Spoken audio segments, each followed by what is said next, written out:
Thanks. Yatin, बताइए इस पोल में क्या कहा गया है? तो सबसे पहले हैप्पी न्यू ईयर वीरू। और न्यू ईयर के महापोल की बात करें तो सीएनबीसी आवाज़ ने बहुत सारे फंड मैनेजर्स, बहुत सारे market participants, analyst, head of research, brokers के साथ बात की। और ऑब्वियसली लोगों को ये जानना होता है कि 2025 में लोगों को क्या लगता है, क्या खरीदना चाहिए, कौन से मेगा ट्रेंड्स हैं। सबसे पहले निफ्टी से शुरू करते हैं कि निफ्टी के यहाँ से लेवल क्या लग रहे हैं बहुत सारे लोगों को, किस तरीके से आपको निफ्टी का रिटर्न दिखाई पड़ रहा है। तो ज़्यादा करके जो एक्सपर्ट्स हैं उनको लगता है कि 10% तक 2025 में आपको रिटर्न्स दिखने चाहिए। ब्रॉडली अगर आप देखें तो 25,000 26,000 के आसपास का निफ्टी का लेवल वो मान रहे हैं। तो कहीं ना कहीं इस साल जो है रिटर्न का एक्सपेक्टेशन थोड़ा बहुत मॉडरेट है। हालांकि 20% पार्टिसिपेंट्स को लगता है कि 15% से ज़्यादा का आपको मार्केट रिटर्न आता हुआ नज़र पड़ सकता है।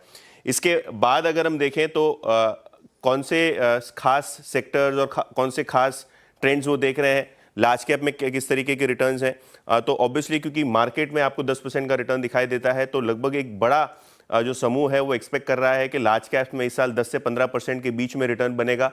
हालांकि मिड कैप और स्मॉल कैप के रिटर्न्स की बात करें तो वहाँ उम्मीदें ज़्यादा हैं, स्टॉक स्पेसिफिक एक्शन रहेगा। और अगर हम मिड कैप्स की बात करें तो यहाँ ज़्यादा करके जो लोग हैं उनको लगता है कि मिड कैप और स्मॉल कैप में आपको थोड़ा बहुत निवेश बढ़ाना चाहिए। लगभग 50% आपका पोर्टफोलियो स्क्यूड होना चाहिए मिड कैप और स्मॉल कैप की तरफ। अगर हम आगे जाके देखें तो रिटर्न एक्सपेक्टेशंस क्या है, तो मिड कैप से लगभग 20% से ज़्यादा का मेजॉरिटी एक्सपेक्टेशन है रिटर्न्स का। अच्छा, ये भी सवाल मैंने पूछा कि कितना कैश अभी आपके बुक्स पे है, क्योंकि मार्केट में वॉलेटिलिटी ज़्यादा है तो कैश बढ़ा है कि नहीं वो समझने के लिए हमने सवाल किया था। तो ज़्यादातर जो पार्टिसिपेंट्स हैं उनकी जो कैश लेवल है 10% से कम है। तो कहीं ना कहीं मार्केट में ऑप्टिमिज्म अभी भी बना हुआ है, कोई ज़्यादा कैश लेवल्स जो है दिखाई नहीं पड़ रहे हैं।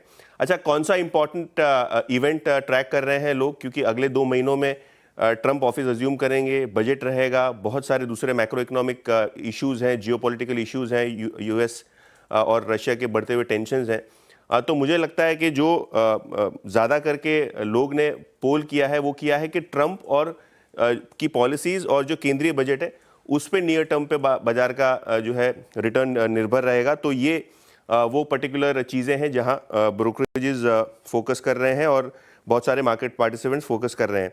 अच्छा, इसके अलावा ग्रोथ एक्सपेक्टेशंस क्या है, किस तरीके से ग्रोथ आएगी, तो गवर्नमेंट केपेक्स काफ़ी ज़रूरी है और 75% लोग ये मानते हैं कि गवर्नमेंट केपेक्स से ही आगे जाके जीडीपी ग्रोथ में एक पुश मिलेगा।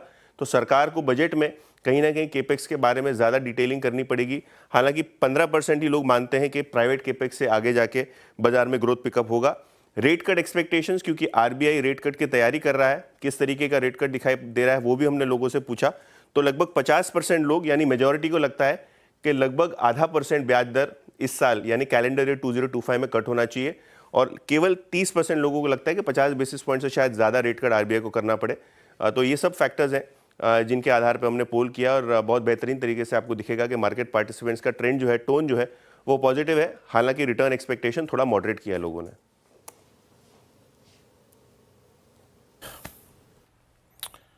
महापोल, यतिन बहुत बहुत शुक्रिया आपका इस पर महापोल के लिए। मेरे ख्याल से कुछ देर में ये आपको सीएनबीसी आवाज़ के ट्विटर हैंडल पे